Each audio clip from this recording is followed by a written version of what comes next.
We're live. We are live. In the house. Is anyone going to notice? Not at all, Tom. Cheers. Cheers. Happy Thursday. Happy Thursday. Well, actually, you've spoiled it. You've told everybody. It's like the Graham Norton show. Yeah. Happy Friday, Rob. Yeah, happy Friday, Tom. End of the week. I actually can't sip that from this cup. I'm going to have to take it out. Sorry, guys, I got a bit. Good to chat, Rob. Yeah, it's been a couple of weeks, but lots of exciting stuff happened. Exactly. Over the last couple of weeks, so it's going to be good to share that with the world and let them know what's cooking in the Iris oven. What's cooking in the Iris oven? I think you're going to be violently attacked by the online mob about something, Rob. Possibly, yeah. I'm used to it. It's happened before in the past. It can happen again. What I particularly like is when it gets very serious. It's like back in the day when your mother would tell you off because they address you by your full name. They call you Robert. Yes, Robert. What are you playing Robert at? Reng, will you tell us about what is going on with the firmware update? Yes, well, I think I've had as much grief with the firmware update as you had with the white paper. So. I still haven't released the white paper, so is it a competition? Who's going to get it out first? Yeah, it's pretty much a competition now. But we are actually pretty close now on the firmware after working through a number of issues on Android. They are being tidied up this week, and we will be going into the App Store next week with our new Android app, along with the update, the long-awaited update to the headphones firmware, which will be a lot of stability issues, the long-awaited battery overheat issue, and connectivity updates. So it's going to be a very useful and well-needed update particularly for Android users and those living in warmer climates. But it's going to be iOS as well, right? iOS, there's no update on the iOS app. Because that was always pretty stable. Because iOS is just generally, sorry Android people, a better operating system. I am also team iOS. For Bluetooth in particular. There's no update needed for the iPhone app. What about the firmware for that's just firmware for the headphones will automatically update from the iPhone app. You don't need to update the app, but the app will notice there's new firmware and you can download it onto your headphones from there. Awesome. I know it's something that a lot of people have been asking for, so it's great that we're finally there with Yes, and apologies for the delay. We've just hit a few snags along the way. We obviously just wanted it to be as stable as possible. And we had one pair of headphones that got sent back because the battery completely died, and so we've got a fix for that in there as well, so they can be recharged. It's going to be good to have that finally out the door, and we can move on to the more exciting things on the roadmap. I'm feeling the pressure now, because that means that really the pressure will be on me. People will be addressing me, Thomas Darnell, where is the white paper? Yes, so you've got to pull your finger out, Tom, and get the white paper out. I know, I do. Anyway, moving on. I don't know, did you read the T3 article? I did. It was good. I'm glad they made their editorial update a few days later, so that we would be recommended for our product. But yeah, it was a great piece of editorial content. Yeah, written by Matt Collett. Jacoby and I had a really good chat with Matt, and featured us alongside Adidas and NGX that are doing great things with kind of customized supplements. Yeah. And just this notion of technologies that you wouldn't think of really kind of aiding not just performance, but also the idea of recovery as well. Yep. I think it's really interesting. Yep. And nice to be headlined with some other incredible brands. Obviously, they're a lot more mature than we are, and to be talked about and spoken about in the same context was fantastic. Yeah, I think they're actually writing another feature about us later in the month, but we'll see. But yeah, great to be in T3, so check that one out if you haven't seen it already. You can find it on our channels. I think we're going to link to it from our website as well. So thanks, Matt, for writing a great piece for us. We have our first YouTube review coming up as well, which I won't talk too much about, but it'd be good to see a kind of full-on unboxing experience. Yeah, great. And I know that's something that a lot of people have been looking for. So that's really great. Other news, just while we're on headphones, is I think Monday or Tuesday we'll go back in store on our website, in stock and delivery within 24, 48 Maybe 72 hours. Let's give ourselves Well, it 3 depends days. where you live in the world, because they're obviously getting shipped from the free trade zone area of Shenzhen. And if you live in the wilderness in Russia, you're probably going to have a slightly longer delivery than... Might be a week. Might be a week. But generally, it's been pretty good. I mean, a lot of the guys who got the last delivery had it in 48 hours, particularly to the US. It's super fast. So, yeah, it's going to be great to get the stock finally back on the site again, and a big order coming later in the month. Yeah, absolutely. So for those of you that have bought a pair and want a second pair, they will be there. For those of you that have bought a pair and are recommending it to others, they will be able to get their headphones sharpish. So that's really good news. What else have we been doing? We've been doing lots of things. I think it's worth talking about double iris, because we've had a few questions on that one from Reiner and a few others from the Facebook group. And actually, through the mystical powers of iris technology, we are able to broadcast the Iris pod in iris audio already. So if you're fortunate enough to be one of the few thousand people that have a pair of iris headphones, you need to turn iris off, right? Yes, we obviously they are limited to a few thousand people, like you say, a very small subset of people who are lucky enough to get in the first batch of iris headphones. So yeah, we've obviously deploying iris technology into our own content because we have the power to do that.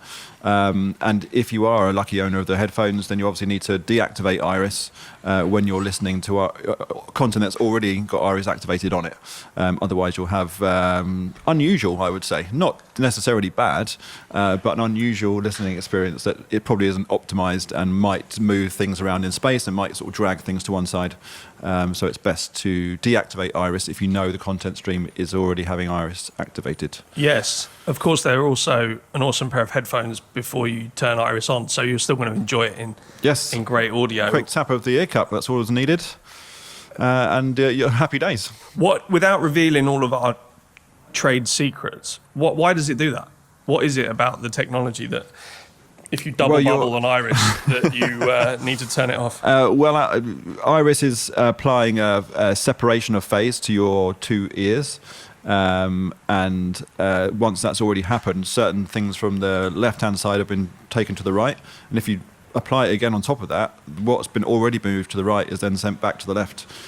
So you have a kind of weird phasing effect that's undertaken, and that can give, I would say, not terrible results, but results that are unpredictable and don't sound necessarily as good as they can do. Yeah, that's not what the technology was designed for, but Yep. I've done it actually with some songs where we've already applied it, and Yep. then you put the iris on top. It actually kind of sounds quite funky on some Yeah.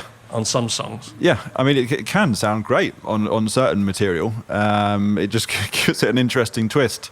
But yeah, it really depends on what the source material is and what the outcome is of that. But yeah, as I say, it's not recommended. If you know it's with iris, turn your iris off on the headphones and just enjoy it with the naked headphones, I guess, with Your naked iris unactivated headphones. Yeah. Reiner, hopefully that answers your question, not only on what's happening there, but also why it's happening. Let's shift gears a little bit and talk about the studio plugin. Yeah, fun times with the studio plugin. So obviously we've got a suite of algorithms that we're currently that are already produced and about to be released. So we've got Iris Engage, our original technology, Iris Neuro, are obviously a brain activating version of the algorithm, and Iris Studio, which we talked to a lot about last time we spoke, which is very close to being ready for the world.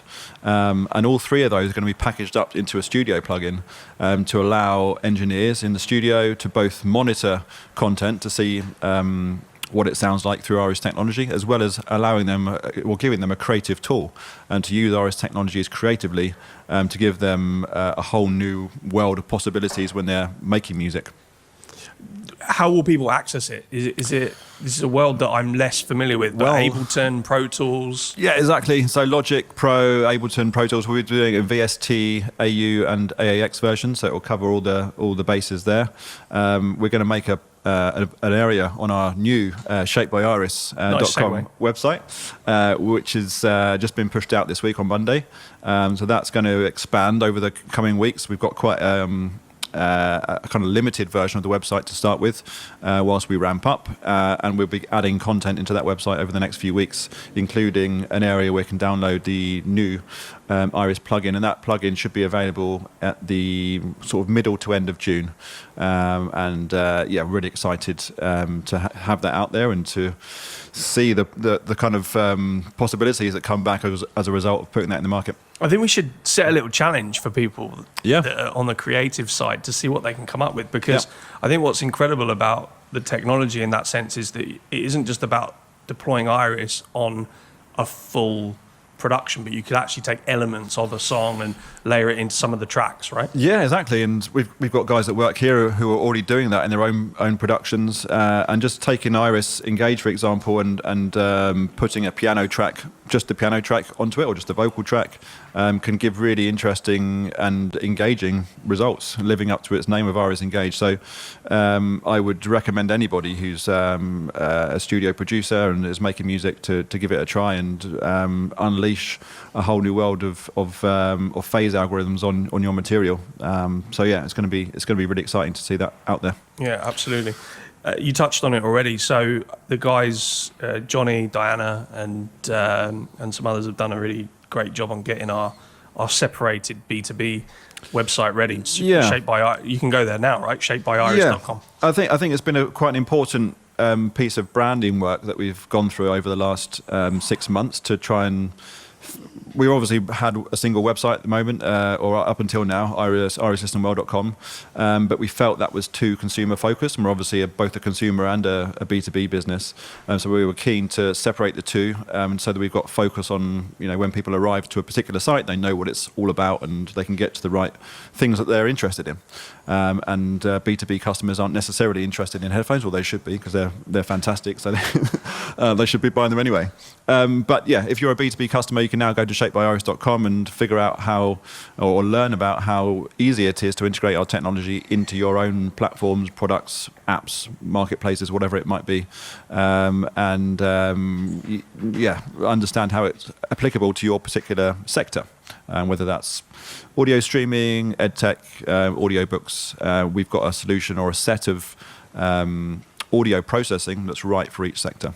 And we go through that in detail on the website. Yeah, absolutely. I'm really proud of the work. I think the separation of Iris Listen Well for consumer, it's aspirational, of course, technology underpinned by science, but also a lifestyle in a sense that we're augmenting your listening experience for mental well-being, focus, performance, and recovery, as the T3 article talked about, and shaped by Iris is, of course, the offering to partners that allow them to build our incredible technology into their offering, and therefore offer Iris in whatever form they decide to license across into their customers. And as we go through the next year and beyond, we'll start to see more and more clients deploying Iris in their solutions for their users, and we build out this ecosystem where you can listen well everywhere.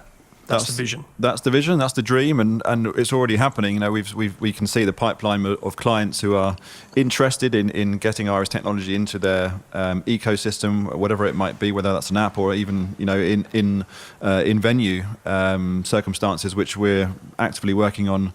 Another really interesting piece of technology that's going to really ramp up that side of things as well. We can probably, I don't know if did we speak about that last time with PySpace? We didn't talk about PySpace. We should stress very vigorously.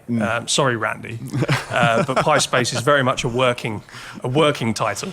Yes, it is. When we say PySpace, we're talking about 3.14 and a series of numbers afterwards, or we're talking about a slice of delicious. Not a slice of delicious cheese pie or something. No, that's absolutely right. Cheese pie. I mean, we should point out right now that you're vegan. Cheese is not vegan. No, true, yeah.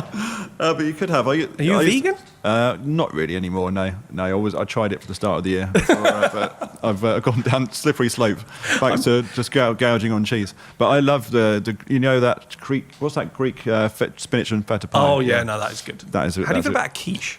Quiche is great. Yeah, we've got off topic here. No, we have, but this is very interesting.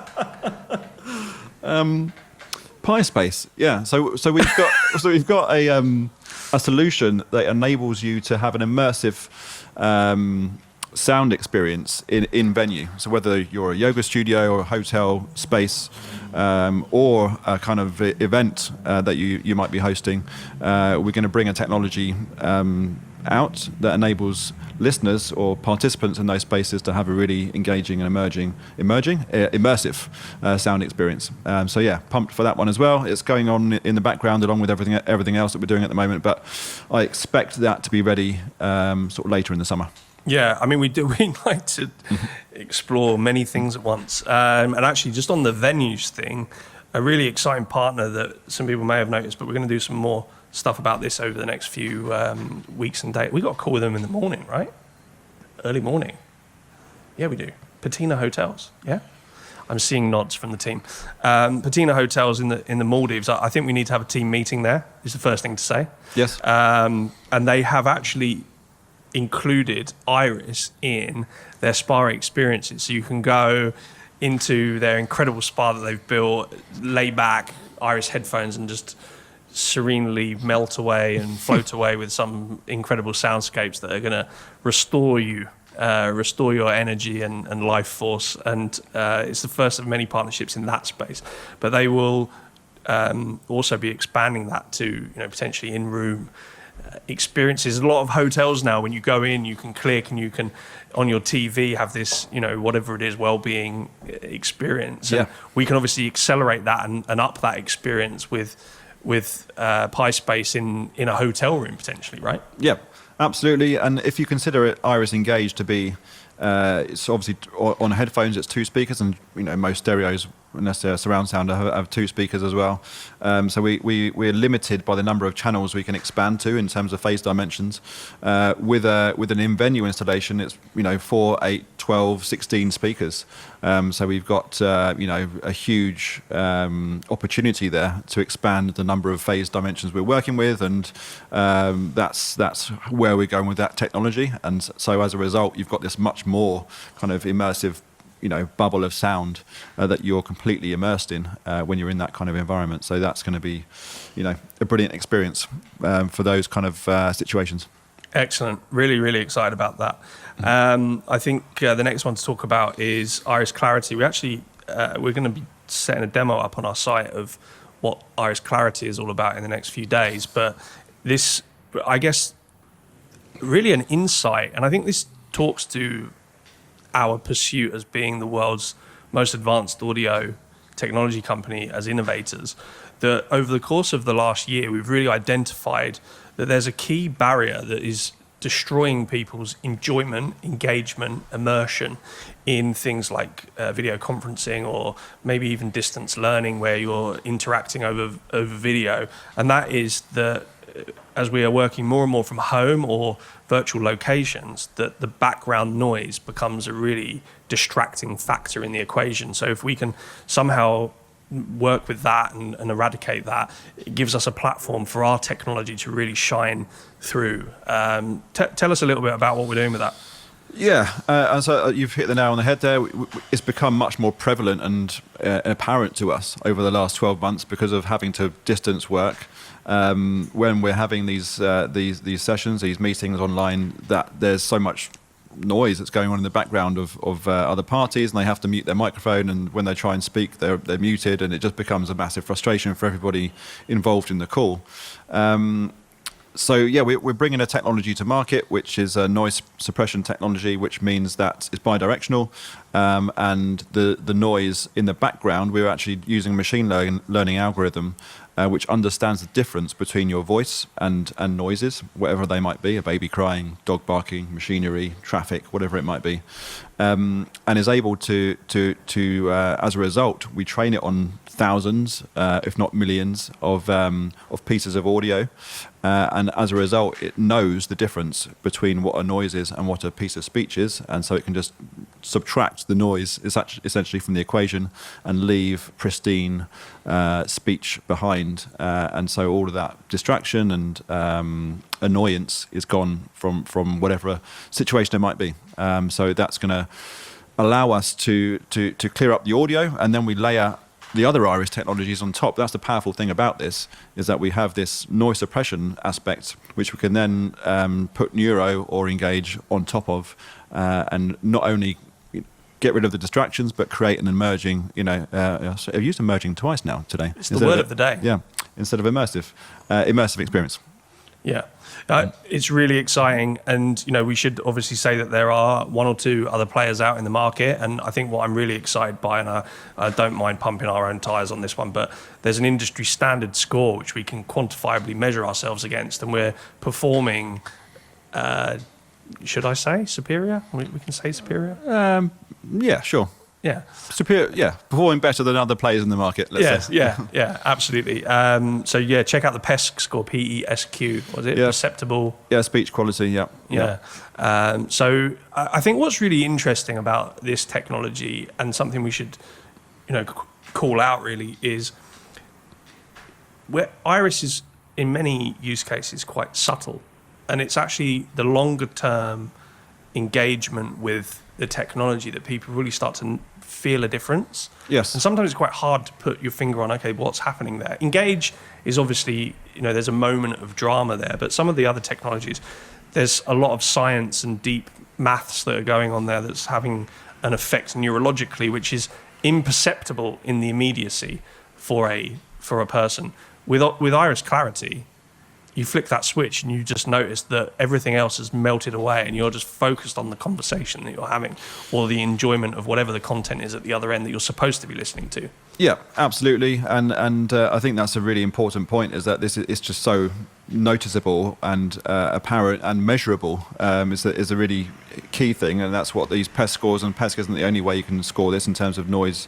There's other scores in terms of MOS and STOI, and we're performing really well on all of those across the board.